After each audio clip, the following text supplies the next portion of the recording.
الفاتحة. أعوذ بالله من الشيطان الرجيم. بسم الله الرحمن الرحيم. الحمد لله رب العالمين الرحمن الرحيم مالك يوم الدين إياك نعبد وإياك نستعين اهدنا الصراط المستقيم صراط الذين أنعمت عليهم غير المغضوب عليهم ولا الضالين آمين. الحمد لله رب العالمين والعاقبة للمتقين ولا عدوان إلا على الظالمين. أشهد أن لا إله إلا الله وحده لا شريك له وأشهد أن سيدنا محمدا عبده ورسوله صلى الله عليه وسلم لا نبي بعده. سبحانك لا علم لنا إلا ما علمتنا إنك أنت العليم الحكيم ولا حول ولا قوة إلا بالله العلي العظيم. وقال الله سبحانه وتعالى في سورة السورة أعوذ بالله من الشيطان الرجيم فاطر السماوات والأرض جعل لكم من أنفسكم أزواجا ومن الأنعام أزواجا يذرؤون فيه ليس كمثله شيء وهو السميع البصير. Dialah Allah, pencipta langit dan bumi. Dia menjadikan bagi kamu dari jenis kamu sendiri pasangan-pasangan, dan dari jenis binatang ternak pasangan-pasangan pula dijadikannya kamu berkembang biak dengan jalan itu. Tidak ada sesuatu pun yang serupa dengan dia, dan dialah yang maha mendengar lagi maha melihat. Wa qala al-muallif rahimahullahu ta'ala wa nafa'ana bi ulumihi fid dharain. Amin ya rabbal alamin. Tuan-tuan muslimin muslimat kuliah maghrib yang dirahmati Allah Subhanahu wa taala. InsyaAllah pada malam ini kita teruskan perkongsian ilmu dalam bab akidah, iaitulah sambungan daripada mabadi' ataupun seri pembukaan ilmu tauhid sebanyak 10 perkara, dan kita telah bincangkan 5 perkara. Pada malam ini, sebelum saya masuk kepada perkara yang ke-6, bahwasanya tuan-tuan muslimin muslimat yang dirahmati Allah Subhanahu wa taala, pada muka surat 10, iaitulah bahagian yang keempat pada bulan lepas, iaitu tempat bahasan ataupun mauduknya. Tengok tuan-tuan yang ketiga tu.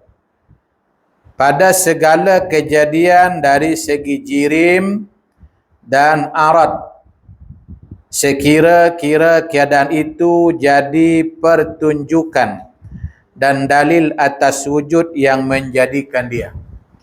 Okey, di dalam ilmu tauhid ada selalu 4 istilah yang selalu digunakan, dan agak sukar untuk kita memahami ataupun terjemahkan secara yang mudah. Cuma dari segi pengertian saja. Pertama, di dalam ilmu tauhid ada yang disebut sebagai jirim. Kan? Jim, ra, mim. Okey. Jadi kadang-kadang kita, apa makna jirim, apa makna arad, kan? Okey.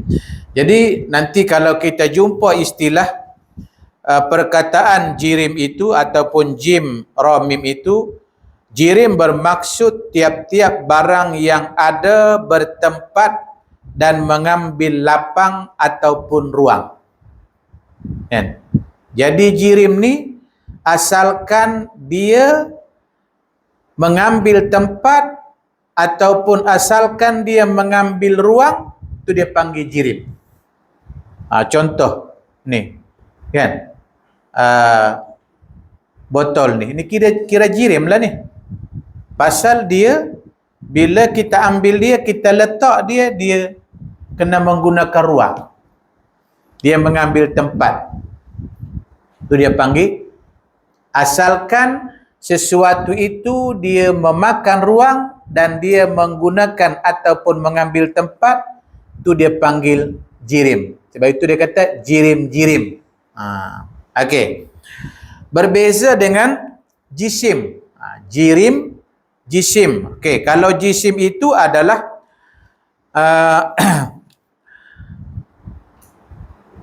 sesuatu apa nama ni?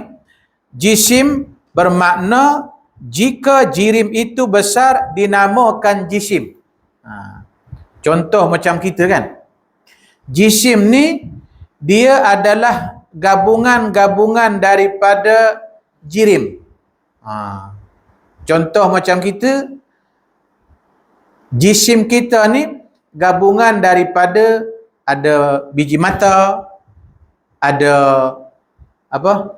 Tulang, ada apa lagi? Gigi, kan?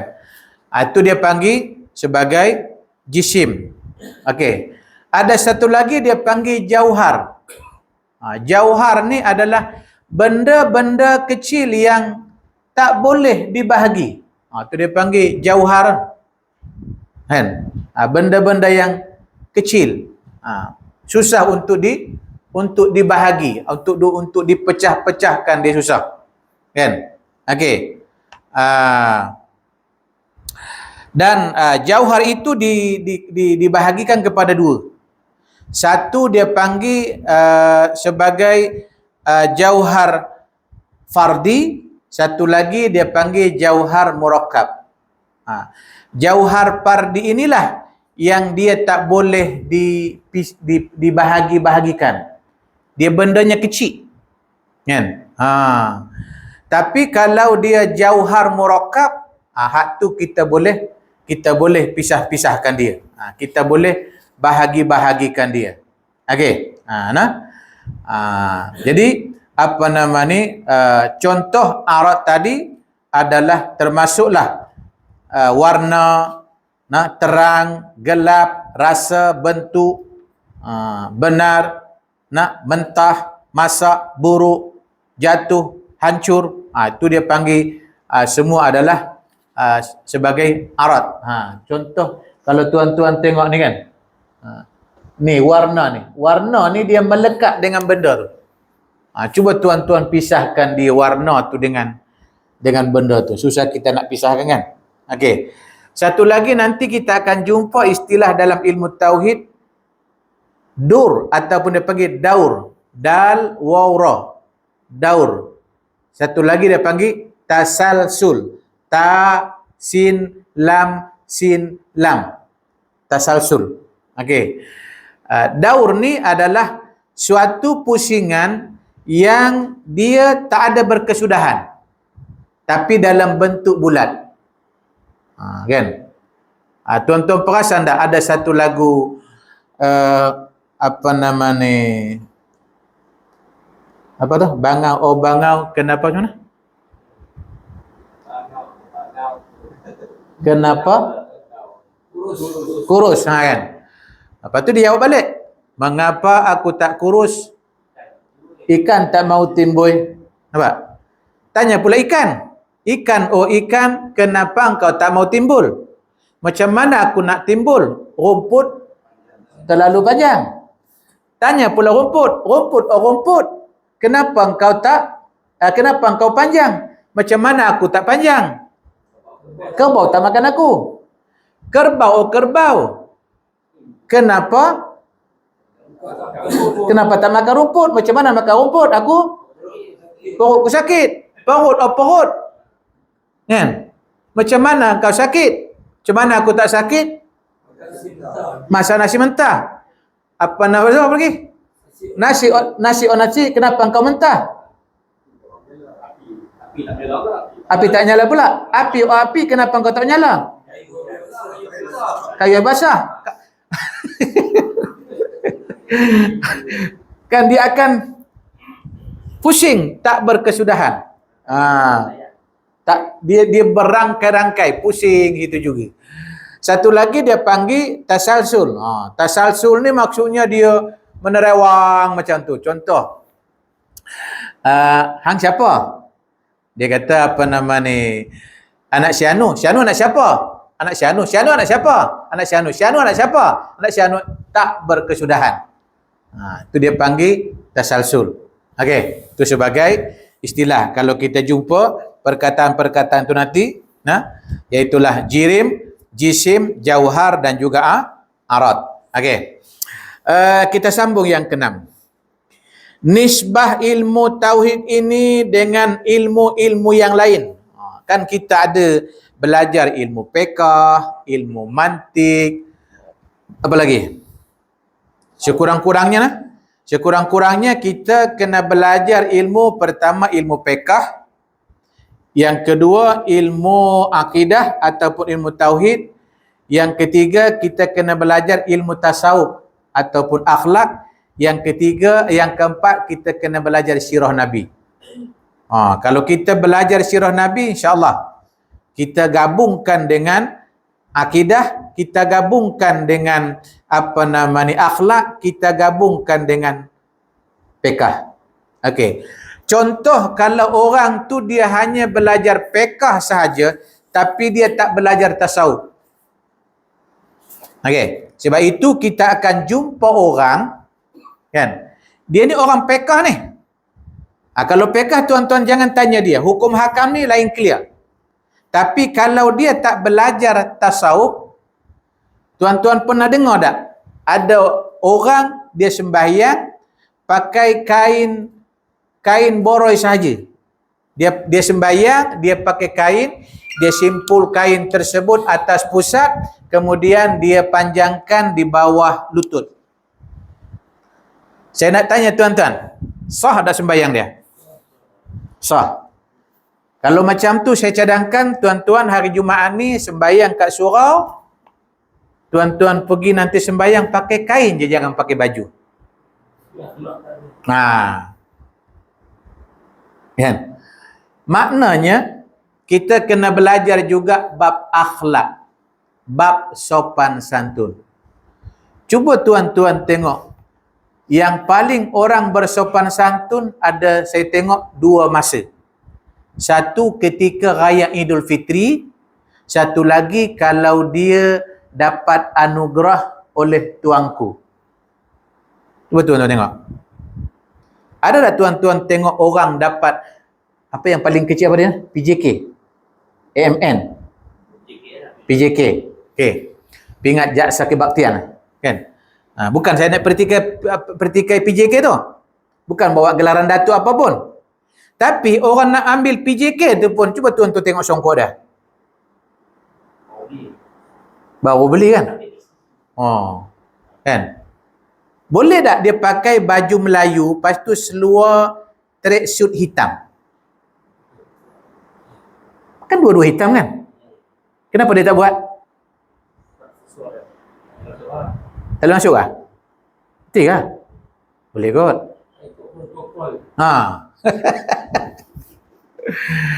Tapi kadang-kadang manusia ni protokol yang paling lekeh apabila dia sembahyang. Terutama kalau sembahyang rumah seorang-seorang. Sah tak Ustaz? Sah. Cuma yang kita bimbang, itu kata Nabi. Nabi menjawab soalan yang ketiga daripada malaikat Jibril. Ma huwa ihsan. Pertama dia kata ma huwal Islam. Yang kedua dia tanya ma huwal iman. Yang ketiga dia kata ma huwal ihsan. Ihsan tu apa dia? Kata malaikat. Dijawab oleh Rasulullah, al ihsan an ta'budallaha ka'annaka tarahu fa illam takun tarahu fa innahu yaraka. Sembah Allah seolah-olah engkau tengok Allah. Kalau engkau tak tengok atau tak nampak Allah, yakinlah Allah tengok engkau. Maksudnya, kalau kita tengah sembahyang, kita perasan orang perhati kita, agak-agak lagu mana sembahyang kita? Kan? Contohlah tuan-tuan sembahyang, kan? Ketika tuan-tuan sembahyang ni, kebetulan ada tengah sembang di dalam meja ataupun surau tersebut, 2-3 orang. Kawan ni ustaz mahir dalam bidang fiqh, ustaz ni mahir dalam bidang tafsir, ustaz ni mahir dalam bidang tasawuf. Tuan-tuan tengah sembahyang. Agak-agak tuan-tuan sembahyang, dia pun menghadap tuan-tuan rasa-rasa macam mana sembahyang? Ataupun dengan erti kata, kan? Tuan-tuan disuruh sembahyang dan buat rakaman. Agak-agak sembahyang tuan-tuan lagu mana? Berbeza dengan kalau dia sembahyang, orang rakam dia senyap-senyap, lepas tu dia masuk dalam grup. Agak-agak dia marah tak? Marah tak? Pasal apa? Dia kata, kalau aku bukan marah hang nak masuk dalam grup, tapi biarlah habang kat aku. Kalau hang habang, aku tak adalah pakai baju macam ni.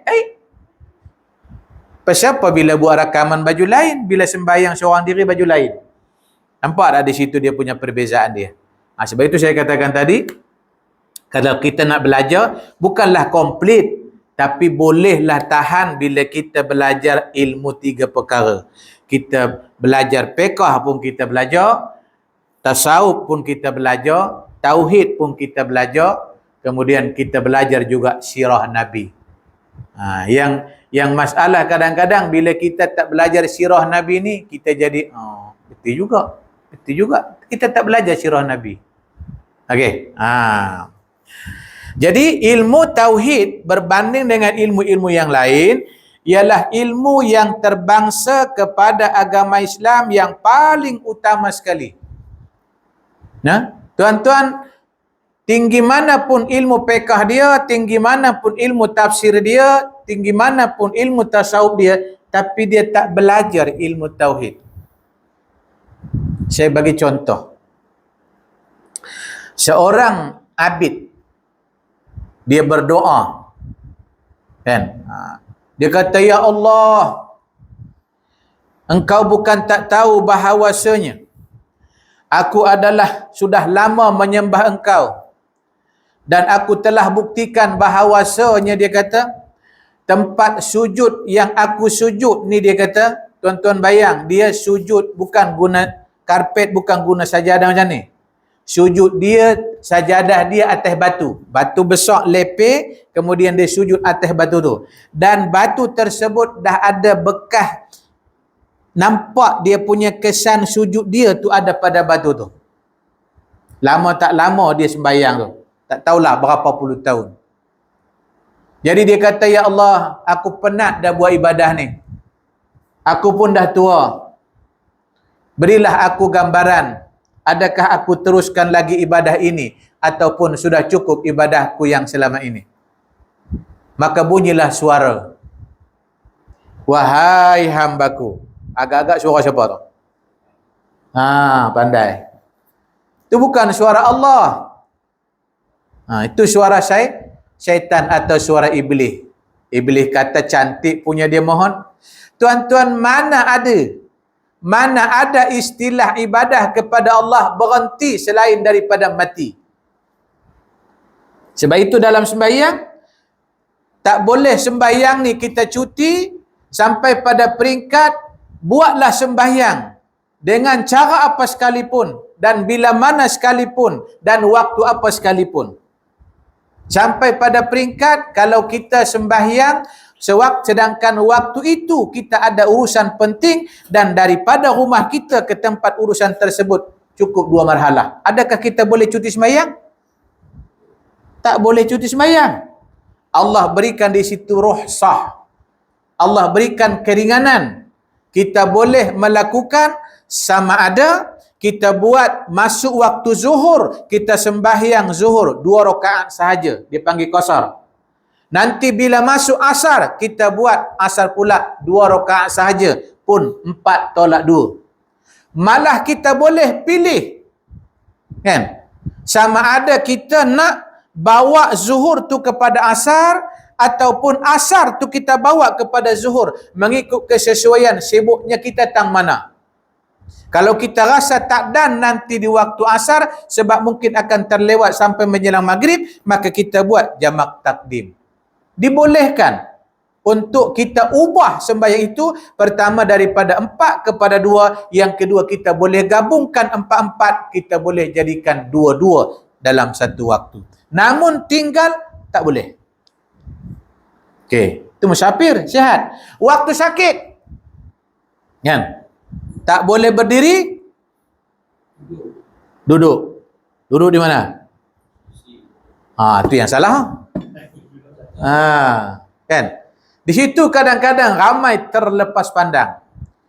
Nah, tuan-tuan carilah hadis, carilah ayat Quran yang menyatakan as-salatu alal kursi. Ada? Tak ada. Tapi disebut situ qu'udan, duduk. Cuma boleh sembahyang di atas kursi apabila mana dia tidak mampu melaksanakan rukun itu kecuali dengan bantuan kursi. Jadi kursi ni bukan apa nama ni, dia panggil apa? Bukan dia panggil kursi ni adalah alat bantuan. Bukan kemudahan. Kalau kursi ni kemudahan, maka bila dia pergi ke masjid surau, sampai kat situ terus ambil kursi, terus duduk. Padahal dia mampu berdiri, dia terus duduk. Awal-awal tak sah dah. Kan? Maksudnya tak apalah. Sembahyang duduk. Duduk pun tak mau. Duduk pun tak boleh. Maka dia sembahyang baring. Baring pun tak boleh terus menelentang. Dia kena cuba juga mengiring ke kanan. Mengiring kanan tak boleh. Mengiring ke kiri. Mengiring ke kiri pun tak boleh juga. Boleh menelentang. Menelentang pun dah tak boleh sembahyang dah. Maka boleh isyarat dengan mata. Mata pun tak boleh dah. Isyarat dengan hati. Hati pun tak boleh dah. Mati. Stop. Saat lagi insya-Allah tak perlu kita sembahyang. Orang akan sembahyangkan kita. Sebab itu ada satu istilah, mengaji sampai tua. Jangan tua baru pergi mengaji. Ke surau atau masjid sampai mati. Jangan dah mati baru pergi surau. Ada tuan-tuan pernah dengar tak? Meninggal dunia barulah dia jejakkan ke surau. Itu pun orang usung. Nampak? Agak-agak kalau dia boleh bercakap, dia marah tak? Kamu nak buat mana aku ni? Waktu hidup pun aku tak mau pergi surau. Dah mati, aku nak bawa aku, katanya. Nasib baik dia dah mati je. Kan? Kalau dia boleh bercakap lah. Kan? Mungkin orang lari tinggal lagu tu lah. Okey, jadi maksudnya ialah ilmu tauhid adalah semulia-mulia ilmu, sebabkan kerana cantik manapun kain dia, fasih manapun bahasa Arab bacaan dalam sembahyang dia, tapi kalau i'tikad ibadah dia tidak betul, maka ibadah dia tidak diterima oleh Allah. Wa ma umiru illa liya'budullaha mukhlisina lahuddin. Kan? Wa ma umiru, mereka tidak diperintahkan illa liya'budullaha, kecuali perintah tersebut tujuannya apa dia? Ibadah ataupun menyembah Allah. Mukhlisina lahuddin, ikhlas kerana agama. Kan? Contoh kalau muslimat ikut ke surau nak sembahyang, muka tu berkedut 24. Dia tak mau sembahyang, tapi suami dia paksa juga mai ikut sembahyang. Dia pun malas nak bergaduh, dia ikut. Dia sembahyang juga kat situ. Tapi sembahyang tu duduk dalam ni, suami aku ni duduk merungut dalam hati. Agak-agak sembahyang dia sah tak? Sembahyang dia tak sah. Sebab dia sembahyang bukan kerana Allah. Sembahyang dia kerana suami dia. Dapat pahala tak? Tak dapat pahala. Sama juga tuan-tuan. Lalu tabung tak? Ada tabung? Tak ada? Tak ada. Sini tak ada tabung lah. Dekat luar je lah. Bagus. Tabung dekat. Mana faham-faham lah. Kan? Okey. Katalah lalu tabung. Dia buat dek je. Tapi kebetulan orang selalu tengok dia. Kan? Orang tengok aku takkan masuk RM5. Mesti masuk 10 lah. Aku masuk 10. Sampai kat luar termenung. Kalau aku tak masuk 10 tadi boleh juga makan roti canai. Agak-agak RM10 tak ada pahala tak? Nampak tak? Itu dia panggil tauhid ni adalah bahawasanya semulia-mulia ilmu, kalau dia tak belajar ilmu tauhid, silap-silap hari bulan, segala sembahyang, segala ibadah yang dia lakukan tidak diterima oleh Allah Subhanahu wa taala. Itu yang ke-6. Yang ke-7, yang menghantarkan menemai ilmu tauhid ni, rompak ke, curi ke, ambil di mana ilmu tauhid ni?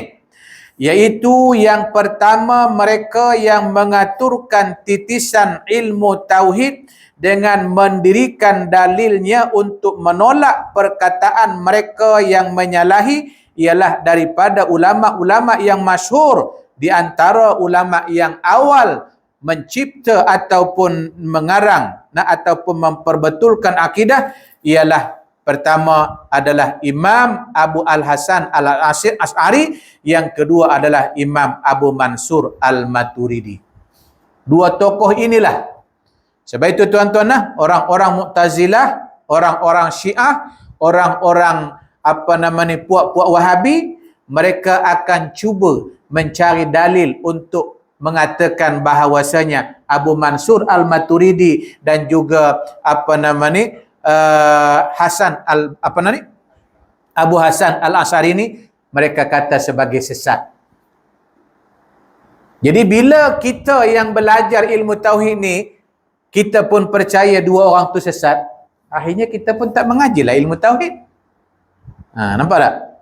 Sebab itu tuan-tuan muslimin yang dirahmati Allah, ada perbezaan ahli sunnah yang ori dengan ahli sunnah yang ala-ala Wahabi. Kan? Di antaranya apa dia? Bila puak-puak yang Wahabi, mereka menterjemahkan yadullaha fawqa aydihim, tangan Allah di atas tangan mereka. Mereka menterjemahkan memang tangan itu, mereka beriktikad dah kata tangan. Sedangkan kita ahli sunnah wal jamaah beriktikad ayat yang saya bacakan tadi, laisa kamitslihi syai'un wa huwas samiul basir, bahawasanya tidak ada yang menyerupai dengan dia, yakni Allah Ta'ala, akan sesuatu. Kalau dah Allah punya tangan, manusia punya tangan, maknanya sudah tentu ada persamaan antara Allah dengan makhluk. Walaupun mungkin tangannya, dia kata tangan tak serupa tangan kita. Maka sebab itulah ulama-ulama salaf, mereka mentakwilkan yadullaha fawqa aydihim dengan qudratullahi fawqa qudratihim, kuasa Allah mengatasi kuasa mereka. Kan? Kenapa boleh diterjemahkan dengan kuasa? Cuba tuan-tuan tengok. Kuasa telah menunjukkan tangan-tangan manusia seluruh negara, kan, bahawasanya tidak ada mana satu kumpulan politik ataupun ahli parti yang boleh mendapat 2/3. Itu kesan tangan-tangan manusia tu, kan? Kawan ni pangkah kawan ni, kawan ni pangkah kawan ni, pangkah kawan ni. Cuba kalau sebulat suara pangkah satu ni dapat 2/3. Maknanya kesan daripada kuasa tangan tersebut. Sebab itu ulama salaf mereka terjemahkan yadun itu dengan kudratun. Okey. Jadi jangan kita pula terikut-ikut mengatakan bahawasanya Abu Hasan Al-Asy'ari dan juga Abu Mansur Al-Maturidi sebagai sesat. Itulah pengasas akidah Islam. Tetapi mereka yang pertama-tama menerima ilmu tauhid daripada Tuhan ialah Nabi Adam alaihissalam, dan yang akhir sekali adalah Sayyidina Muhammad sallallahu alaihi wasallam. Jadi selepas daripada Rasulullah wafat, maka berlakulah percambahan daripada segi budaya, sosial dan sebagainya, sehingga kan ketika itu manusia dah caca merba, dah tak tahu dah mana yang betul, mana yang salah. Maka inisiatif daripada dua tokoh ulama, iaitu Abu Hasan Al-Asy'ari dan juga Abu Mansur Al-Maturidi, mereka telah mencipta ilmu tauhid seperti mana yang kita pelajari pada hari ini. Yang ke-8, hukumnya. Apa hukum belajar ilmu tauhid? Belajar ilmu tauhid ialah fardu ain atas tiap-tiap orang yang mukallaf, lelaki ataupun perempuan. Maksudnya belajar ilmu tauhid ni tak boleh. Belajar ilmu tauhid tak? Cukuplah ustaz. Sebab suami saya belajarlah dengan ustaz kat surau. Yang bini dia tak belajar ilmu tauhid, tak mau. Belajar ilmu tauhid ni dia panggil fardu ain. Maksudnya setiap orang yang akil baligh, berakal dan dia adalah orang yang sudah cukup umur, maka hukumnya wajib belajar ilmu tauhid. Kalau tak belajar, dia akan menanggung dosa nanti di hadapan Allah Subhanahu wa taala. Okey. Iaitulah mengetahui sifat-sifat Tuhan dengan jalan ijmal ataupun jalan ringkasan ataupun rangkum. Walaupun dia tak boleh menceritakan secara terperinci dalil hukum, sama ada hukum Quran, hadis ataupun dalil akli. Kan? Walaupun tak sampai ke situ, maka terlepaslah dia daripada hukum berdosa. Dan dengan jalan tafsil ataupun huraian atau satu persatu beserta dengan dalil-dalil ijma'. Adapun mengetahui dalil tafsili itu adalah fardu kifayah. Maksudnya, contoh tuan-tuan yang dirahmati Allah, kan? Tuan-tuan datangkan guru belajar ilmu tauhid di sini, maka semua rakyat ataupun penduduk yang ada di kampung ataupun taman ini terlepas daripada dosa. Tapi kalau semua orang kat sini tanya seorang-seorang, semua kata, saya tak pernah belajar, saya tak tahu, saya tak pernah belajar, saya tak boleh, maka semua orang di sini akan berdosa. Tapi ada seorang pun yang faham, yang boleh tempat bertanya berkenaan dengan mana akidah yang betul, mana akidah yang salah ataupun yang batil, maka sudah mencukupi yang disebut sebagai fardu kifayah. Seorang dah faham, yang lain tak payah. Itu dia panggil fardu kifayah. Berbeza dengan fardu ain. Fardu ain ni atas tiap-tiap individu belajar secara umum. Ilmu tauhid itu adalah hukumnya wajib. Okey. Yang ke-9, kelebihan. Apa kelebihan belajar ilmu tauhid? Iaitu semulia-mulia dan setinggi-tinggi ilmu daripada ilmu-ilmu yang lain. Kerana menurut hadis Nabi sallallahu alaihi wasallam, kata Nabi, innallaha ta'ala lam yafrid syai'an afdala minat tauhidi wassalati walau kana syai'un afdala minhu laftaradahu ala malaikatihi minhum raki'un wa minhum sajidun. Hanya saja Tuhan tidak memfardukan sesuatu yang terlebih afdal daripada mengesakan Tuhan. Dan jika ada sesuatu itu terlebih afdal daripadanya, yakni belajar ilmu tauhid mengesakan Allah, niscaya tetaplah telah dipardukan ke atas malaikatnya. Padahal setengah daripada malaikat-malaikat itu ada yang rukuk selama-lamanya dan ada setengahnya sujud selama-lamanya. Ini menunjukkan bahawasanya belajar ilmu tauhid adalah semulia-mulia ilmu. Dan juga kerana ilmu tauhid ini jadi asal bagi segala ilmu-ilmu yang lain yang wajib diketahui. Dan lagi kerana mulia maudhu'nya, iaitulah zat Tuhan dan Rasul, dari itu jadilah semulia-mulia ilmu. Okey. Kemudian sebagai tambahan, Tuan-tuan yang dirahmati Allah, dengan ilmu tauhid inilah kan, menjadikan manusia diangkat daripada neraka Allah.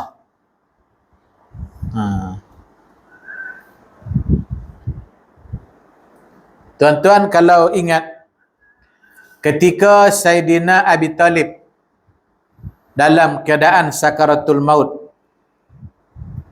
Nabi duduk tepi sambil menangis merayu. Dia kata, wahai ayah saudaraku, kan, ucaplah kalimat tauhid, iaitulah la ilaha illallah wa annaka ya Muhammad Rasulullah, ataupun wa asyhadu anna Muhammadar Rasulullah. Tapi bapa saudaranya enggan untuk mengucap kalimat tersebut, menangis Nabi. Siapa tuan-tuan muslimin rahimakumullah, andaikan waktu sebelum roh sampai ke kerongkong Abi Talib, dia mengucap 2 kalimat syahadah, niscaya akan diangkatlah satu hari Abi Talib daripada neraka Allah Ta'ala. Andaikan dia mengucap 2 kalimat syahadah, walaupun dia masuk neraka, kan, dia akhirnya nanti akan diangkat ke surga Allah Subhanahu wa Ta'ala. Sebab itu orang-orang yang kafir nanti di hari kiamat, saya banyak kali ulang dah, saya pasti sini pernah saya sebut ataupun tidak, kan? Orang-orang yang kafir atau orang-orang yang tidak mentauhidkan Allah, orang-orang yang tidak mengesakan Allah, orang-orang yang tidak mempercayakan Allah Ta'ala ataupun tidak beriman, kan, akan menyesal nanti di hari kiamat. Yang pertama Allah sebut di dalam penghujung surah An-Naba, kan, apa penghujung dia? Ayat yang terakhir tu, yang ujung tu, yaqulul kafiru ya laitani kuntu turaba, bawah tu sikit. Allahumma sholli ala sayyidina Muhammad. Yauma yanzurul mar'u ma qaddamat yadah. Kan, Allah sebut dalam surah An-Naba, yauma yanzurul mar'u, manusia nanti di hari kiamat dia akan melihat, kan, ma qaddamat yadah, apa yang berlaku dahulu. Dia reverse balik, kan, dia nak U-turn balik. Apa dia nak U? Dia kata, ya laitani kuntu turaba. Tuhan, kalau boleh U-turn balik, alangkah baiknya dulu engkau jadikan aku tanah. Nampak? Sebab sebab dia tak beriman. Kalau dia beriman, dia takkan kata begitu. Sebab dia tahu dia akan duduk dalam neraka kekal selama-lamanya. Yang kedua, lagi jelas. Surah Al-Hijr ayat yang kedua. Hak tu cukup jelas. Apa dia kata Allah? Rubama yawaddul ladzina kafaru law kanu muslimin. Ketika nanti dalam neraka, seorang demi seorang umat Nabi Muhammad yang beriman masuk ataupun diangkat, dikeluarkan daripada neraka seorang demi seorang, maka diperhati dan dilihat oleh orang-orang yang tidak beriman, orang-orang yang tidak mengesakan Allah, orang-orang yang tidak menyembah Allah. Ketika itulah dia kata apa? Lau kanu muslimin. Kalaulah kita dulu mengucap 2 kalimat syahadah menjadi muslim, sudah tentu kita pun kalau tak hari ini, besok lusa, kita juga akan keluar daripada neraka ini. Baik itu tuan-tuan, di antara kemuliaan belajar ilmu tauhid, akan terelak, terhindar daripada duduk dalam neraka selama-lamanya. Yang ke-10, kesudahan ilmu ini, iaitu dapat membezakan di antara aqaid ataupun kepercayaan yang betul ataupun yang sah dengan kepercayaan yang batil. Itulah beza dia. Kita tahu i'tikad ni salah, i'tikad ni betul. Okey. Saya bagi contoh. Tuan-tuan pening kepala. Kemudian dah cuba picit, tak mau sembuh. Kita berpegang kepada kullu da'in dawaun. Setiap penyakit ada ubat, illal maut, kecuali mati. Kita pening kepala. Yang kita tahu, doktor bagi tahu pening kepala ni ubat dia Panadol. Kan? Boleh tak makan Panadol? Kalau ikut yang kalau Ustazah Siti yang viral tu, boleh tak makan Panadol?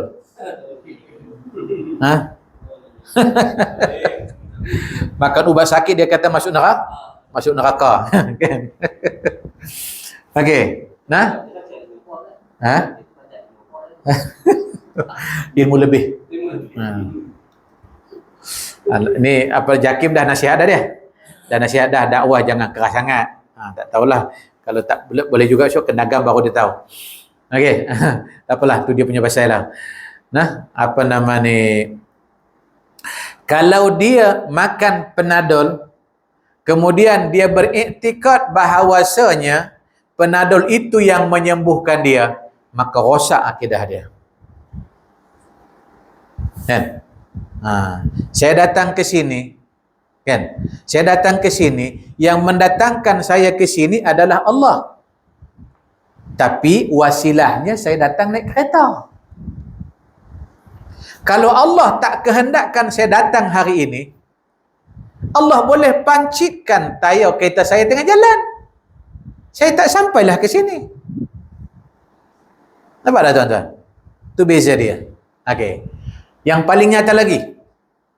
Yang paling nyata. Tuan-tuan yang dirahmati Allah, parang. Dan tuan-tuan beriktikad yang melukakan parang ke ataupun yang melukakan Allah? Tuan-tuan beriktikad siapa? Ni tuan yang baju merah. Tuan. Kan? Parang tu kita sembelih lembu, luka leher lembu tu. Sekarang ni yang melukakan leher lembu tu parang tu ke ataupun Allah Ta'ala yang melukakan? Allah. Allah Ta'ala melukakan, betul. Contoh, kalau tuan-tuan kata memang hak mutlak bahawa pisau yang melukakan, kenapa Nabi Ibrahim sembelih Ismail yang putus leher apa? Kibas. Tak apa jelas lagi. Ibrahim, kan? Yang membakar itu api ke ataupun Allah yang menghanguskan manusia? Allah yang menghanguskan manusia. Apa buktinya? Bila Allah tidak izinkan api itu untuk menghanguskan manusia, api tak boleh buat apa-apa. Contohnya ketika Nabi Ibrahim dibakar oleh Namrus.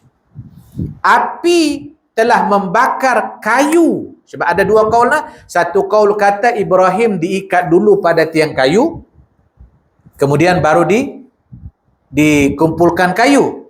Ada satu kaul mengatakan bahawasanya kumpulkan kayu, kemudian api dah marak, buat macam lastik. Letak Ibrahim ke sini, lepas tu pijak dia punya panggil apa, Injil ke apa tu. Lepas tu Ibrahim macam kena lastik lah. Pung masuk dalam api. Tak kisahlah apa pun.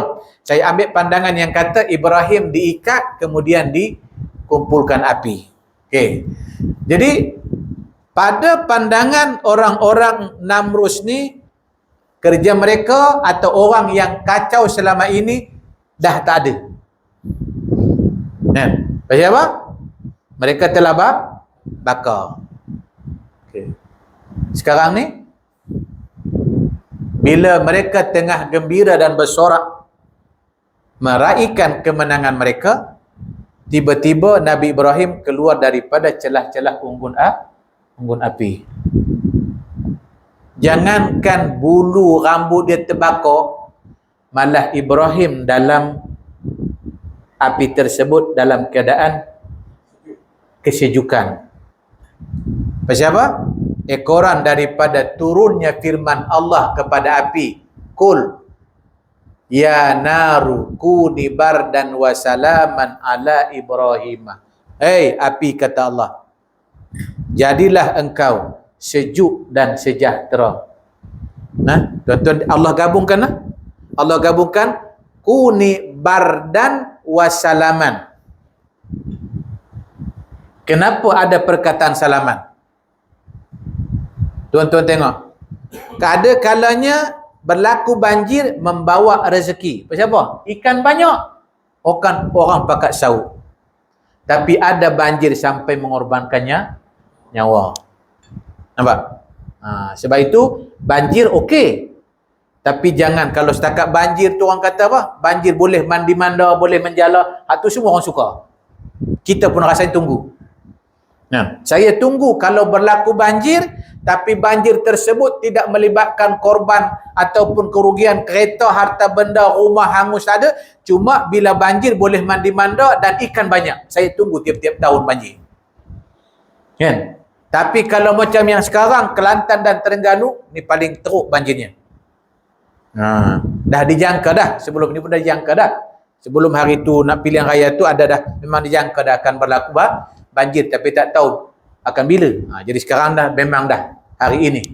Nah, kawan saya di Pasir Mas, dia balik kampung, dia kata, Ustaz, lumpuh, total loss. Dia punya kampung dia. Kan? Begitu juga yang paling teruk lagi adalah di Terengganu.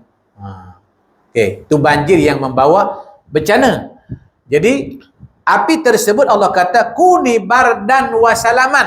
Sebab kalau Allah kata ya naru kuni bardan ala Ibrahim. Ai api, sejuklah engkau terhadap Ibrahim. Beku Ibrahim mati di dalam api itu. Sejuk beku. Kan? Tak percaya tuan-tuan masuk dalam peti sejuk, bubuh alat pernafasan, tebuk peti sejuk tu, duduk dalam tu. Agak-agak mati tak? Sejuk, beku, mati, terus darah tu jadi tak bergerak. Dengan darah-darah tu beku terus. Jantung berhenti bergerak, mati. Ya. Sebab itu Allah letakkan ayat tu pada kuni bardan wa salaman ala Ibrahim. Okey, yang terakhir sekali. Ya. Apa yang didakwa oleh orang-orang Kristian ataupun pengikut Nabi Isa alaihissalam, kan mereka percaya bahawasanya kenapa mereka sembah Nabi Isa, ataupun kenapa mereka buat satu gambaran salib tersebut. Tuan-tuan kalau tanya yang atas salib tu siapa dia? Kepercayaan mereka Nabi Isa. Tuan-tuan sama dengan dia orang ke atau lain? Lain. Tu siapa dia? Orang yang disebutkan. Sebenarnya Allah sebut dalam Al-Quran, wa ma qataluhu wa ma salabuhu walakin syubbiha lahum. Allah sebut dalam Al-Quran, wa ma qataluhu, mereka tak bunuh Nabi Isa. Wa ma salabuhu, mereka tidak membunuh Nabi Isa. Walakin syubbiha lahum, tapi yang mereka bunuh itu adalah orang yang diserupakan macam muka Nabi Isa. Maknanya bahawasanya bagaimana tipu helah manusia sekalipun, bagaimana rancangan dia sekalipun, baru ni bergema dalam parlimen ayat Al-Quran, wa makaru wa makarallah. Kan? Saya tahulah tuan-tuan, memang Perdana Menteri memang dia hafal hadis ayat Quran tu. Pertama sebab dia dalam penjara lama, memang dia banyak menghafal Quran. Yang kedua, waktu dia dulu tahun 98, memang ketika dia punya ceramah dia, memang dok selalu ayat tu dia baca, memang dia hafal ayat tu. Adapun Syahidan Kasim baca baru sekali kot. Salah ayatnya kan. Memang ayat dia wa makaru wa makarallah wallahu khairul makirin. Begitulah di zaman Nabi Isa. Mereka telah merencanakan sesuatu. Mereka kejar, kan? Nabi Isa. Kemudian bila sampai ke situ, tu dia. Kawan tu kata, "Dah, aku kawan kamu." Jangan main-main dah. Tangkap, salib. Sebenarnya itu bukan Nabi Isa. Dalam kita Al-Quran bahawasanya Nabi Isa diangkat ke langit dan akan turun nanti. Sebelum akhir zaman dia akan turun dan dia akan memerintah dengan seadil-adilnya. Itu kisah tersebut kita boleh baca dalam kitab Kasful Ghaibiyah. Sampai pemerintahan Nabi Isa nanti, andaikan orang yang telah mati, yang dah mati berpuluh tahun, kalau khabar kat dia tentang kehidupan ke hari itu, dia pun nak hidup balik. Betapa adilnya Nabi Isa memerintah pada ketika itu. Okey, itulah cerita tentang akidah bahawasanya yang terakhir, yang ke-10, bahawasanya dengan kita belajar ilmu tauhid, kita dapat menilai ataupun kita dapat mengambil keputusan sama ada kalau iktikad macam ni salah ke ataupun tidak. Kita ada garis panduan, kita ada panduan untuk menilai sama ada ianya sesat ataupun tidak. InsyaAllah pada pertemuan yang akan datang kita akan cuba, sebelum kita belajar tentang ilmu tauhid, kita akan belajar dulu hukum akal. Hukum akal ni ada terbagi kepada 3. Dan satu akal mengatakan yes. Satu akal lagi mengatakan no. Satu lagi akal mengatakan iya juga kot. Mana ada? Iya. Maknanya boleh jadi betul, boleh jadi salah. Jadi maknanya hukum akal kita akan belajar nanti 3. Contoh ilmu akal kata iya 1 tambah 1. Apa? Siapa yang bantah? Ada? Tak ada. Sebab akal kata 1 tambah 1 memang 2. Okey. Kalau saya kata bahawasanya saya tadi datang ke sini, saya berjalan, saya tidak ikut jalan raya. Kan? Saya tadi ikut jalan longkang. Tuan-tuan percaya tak? Tuan-tuan kata pembohong Ustaz ni. Itu dia panggil akal mengatakan nehi. Kan? Mustahil. Satu lagi akal kata boleh jadi. Kan? Contoh, tuan-tuan, saya bagi tahu, alhamdulillah, inilah saya tadi paling cepat datang ke sini. Kan? Selalu saya datang setengah jam. Tadi saya 5 minit je. Tuan-tuan ada percaya tak? Boleh jadi. Pasal apa? Kebetulan kereta tak ada dan semua lampu hijau. Jadi aku tiba 80 tak ada. Tengok sana hijau, tengok sana hijau. Orang pula tak ada. Bolehlah 6-7 minit tak? Boleh jadi. Boleh mana boleh Ustaz? Satu lampu terapi Ustaz berhenti dah 2 minit. Ada berapa daripada sana ke sini? Pun boleh jadi juga. Jadi hukum akal ni ada 3. Satu kata yes, satu kata no, satu kata mungkin juga. InsyaAllah kita akan bincang hukum akal pada tahun hadapan lah. Tahun depan lah. Untuk tahun ni habislah. Wallahu ta'ala alam. Aqulu qawli hadha wa astaghfirullahal azim li wa lakum wa lisairil muslimina wal muslimat fastaghfiruhu innahu wal ghafurur rahim. Okey. Pada. Saya nak balik cerita orang pelacur yang bagi minum kepada anjing kan. Lepas tu ada yang mengatakan automatically dia akan masuk syurga. Macam mana? Kata kita nak terima percaya ke tak percaya? Sebab kita tak tahu lagi syurga kita ni bila dia kumpulkan di alam barzakh semua di Jepang kan. Okey. Okey. Jadi macam mana hukum tu? Nanti di hari kiamat bahwasanya manusia ni dihisap terbahagi kepada 3 kumpulan. Satu kumpulan dihisap terus masuk neraka. Satu lagi dihisap, satu dihisap masuk dalam neraka dan kekal dalam neraka selama-lamanya. Satu lagi dihisap masuk syurga tanpa masuk neraka, duduk dalam syurga, kekal dalamnya selama-lamanya. Satu lagi dihisap masuk neraka tapi akhirnya dimasukkan ke dalam syurga. Yang tadi pelacur tadi lah. Maksudnya dia kena masuk neraka dulu. Masuk neraka dulu. Dia bukan Islam kan? Ha? Dia bukan Islam, pelacur ke? Pelacur tu Islam lah. Kalau tak Islam mana boleh masuk syurga. Kalau tak Islam tak boleh masuk syurga. Sebab itu Abu Lahab walaupun dia baik, kan? Abu Lahab ni baik. Dari segi kebaikan, Abu Lahab ni malah kadang-kadang ada orang lebih baik daripada Abu Lahab. Nampak tak? Okey. Abu Lahab dia tak pernah menghalang Nabi untuk menyampaikan Islam. Cuba tuan-tuan cari ayat atau hadis bahawa Abu Lahab melarang Nabi untuk menyampaikan Islam. Orang Islam halang Islam ada tak? Ada. Saya ada perkara yang agak mula merisaukan saya pada hari ini. Ya. Dan orang yang bukan Islam senyum simpul hari ini.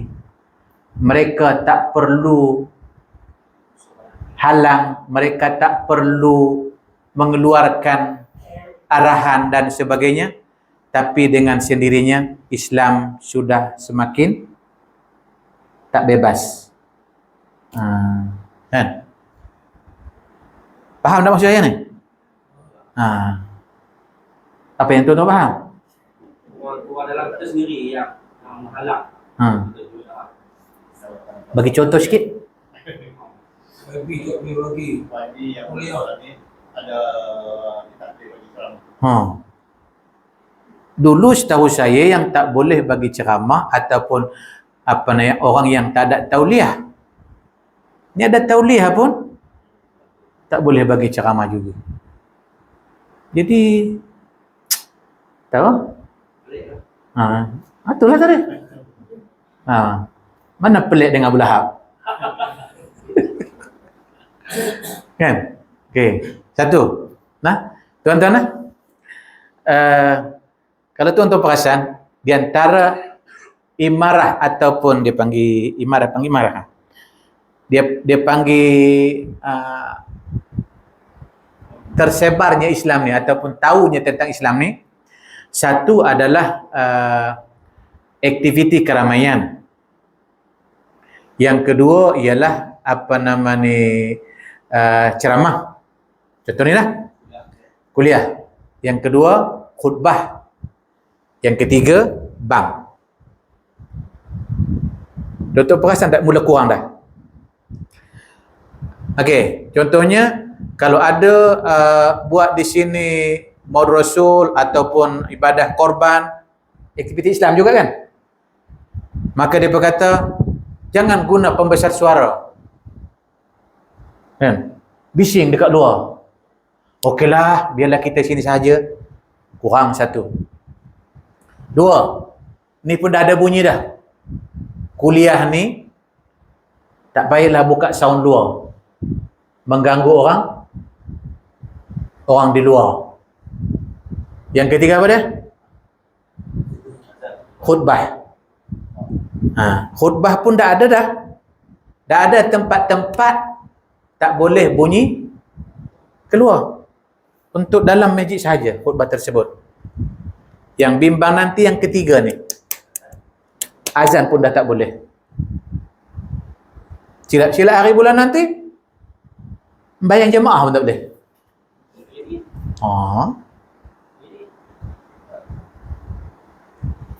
Di sebab itu saya katakan tadi, bapa saudara Nabi beria-ia untuk mengislamkan Abi Talib ni, sebab Islam sahaja Abi Talib ni, kebaikan-kebaikan dia yang selama ini Allah akan ambil pitopap kat dia. Macam tu juga yang pelacur tadi. Memang dia pelacur jahat, kan? Tapi andaikan ada amalan-amalan yang lain, termasuklah yang dia selamatkan anjing tersebut dengan minum, sudah ada dia punya asbab dia tidak kekal dalam neraka selama-lamanya. Buktinya baca dalam surah Al-Bayyinah. Innal ladzina kafaru min ahlil kitabi wal musyrikin fi nari jahannam khalidina fiha. Tidak. Ulaika hum syarrul bariyah. Innal ladzina amanu wa amilus solihati ulaika hum khairul bariyah. Jazaohum inda rabbihim jannatu adnin tajri min tahtihal anhar khalidina fiha. Tengok. Tadi yang orang kafir ada abada tak? Tak ada kan? Innal ladzina kafaru min ahli kitabi wal musyrikina fi nari jahannam khalidina fiha ulaika khalidina fiha. Mana ada perkataan abada? Kan? Sebab itu orang yang masuk neraka tersebut bukan semua kekal di dalam neraka selama-lamanya. Yang saya bukan tadilah. Kan? Maknanya ada orang masuk neraka, masuk-masuk tu tak keluar-keluar sampai bila-bila. Satu lagi, orang yang terus masuk surga pun tak keluar sampai bila-bila. Dan yang ketiga, ada orang yang masuk neraka tapi ada masanya nanti dia akan keluar bila habis dibasuh ataupun dibakar dia punya segala dosa-dosanya. Wallahu ta'ala a'lam. Aqulu qawli hadza wa astaghfirullah. A'udzu billahi minasyaitonir rajim. Bismillahirrahmanirrahim. Alhamdulillahirabbil alamin wassalatu wassalamu ala asyrofil anbiya'i wal mursalin wa ala alihi wa sahbihi ajma'in. Allahumma ighfir lana dhunubana wa liwalidina warhamhum kama rabbawna shighara. Allahumma ja'al jam'ana hadza jam'an marhuma wa tafarruqana min ba'di tafarruqan ma'suma. Ampunkanlah segala dosa kami ya Allah. Ampunkanlah segala dosa pasangan kami ya Allah, dosa kedua ibu bapa kami, dosa anak-anak kami. Ya Allah ya Rahman ya Rahim, turunkanlah rahmat atas kami atas perhimpunan ini ya Allah, dan peliharalah kami, jagalah kami, selamatkanlah kami, panjangkan umur kami ya Allah selepas daripada perpisahan ini. Rabbana atina fid dunya hasanah wa fil akhirati hasanah wa qina adzabannar. Wa sallallahu ala sayyidina Muhammadin wa ala alihi wa sahbihi wa sallam. Walhamdulillahirabbil alamin. Wassalamualaikum warahmatullahi wabarakatuh.